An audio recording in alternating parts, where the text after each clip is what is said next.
I mean, I guess I have to ask you, you joined the Bush administration shortly after the invasion of Iraq. Mm-hmm.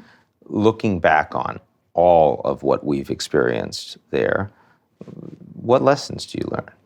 One of the things that I see across multiple administrations, when we go into these engagements, whether it's Iraq, it's Libya, what we do, we go in, our military is the greatest military in the world, and we know how to do military engagements. What we don't know how to do very well is what the military calls phase 4 operations.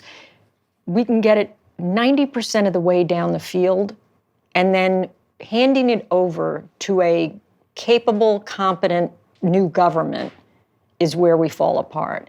Look what happened in Libya and where they are now. The Obama administration successfully went into this military engagement with NATO, and now we still don't have a stable government in Libya.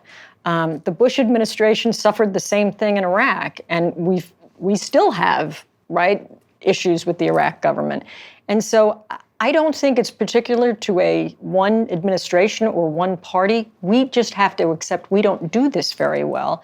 And we need to learn the lessons of that and have ourselves build the capability and have the planning for it before we go in. I wonder also, when you talk about the drawdown that you expect of U.S. troops in Iraq, we've also seen a small drawdown of U.S. troops in Syria. Mm-hmm. Our ability to continue to fight terrorism on the ground, which is the principal stated mission of these troops right now, how much are you concerned about that? Well, I'm tremendously concerned because you can draw down an American presence if you can rely on your local partner, namely the Kurds.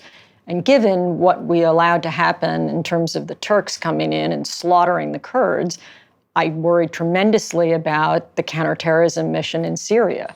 Between our drawdown and our walking away from the Kurds, I think that we're very vulnerable to the reestablishment, the re-rise of ISIS and Al-Qaeda forces there. And when Trump says, hey, I mean, if there's reestablishment, it's a problem in the region, it's a problem for the Europeans, it's less of a problem for the United States. You don't buy that? Well, I would remind him that it's about a 6-hour flight from Western Europe into the United States.